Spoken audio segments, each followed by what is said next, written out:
when I was young and naive, I would go to these other pastors and I like try to discuss them. I try to persuade them to say, accept infant baptism. And I would quote a whole bunch of verses like Acts 16, the Philippian jailer's whole family being baptized, or Acts 2:38 or thereabouts, where St. Peter says the promise is for you and for your children, and so on.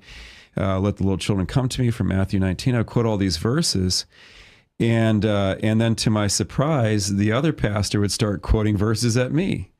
And as I like to say, it always degenerated into verses. Okay, I quote my verses, he quotes his verses, and these verses in conflict.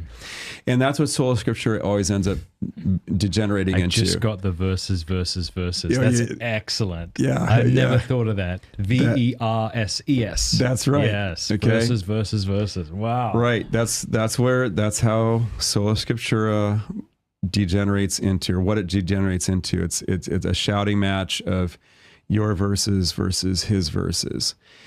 And the problem there is that you don't have a common authority that can make a judgment and decide whose interpretation is correct.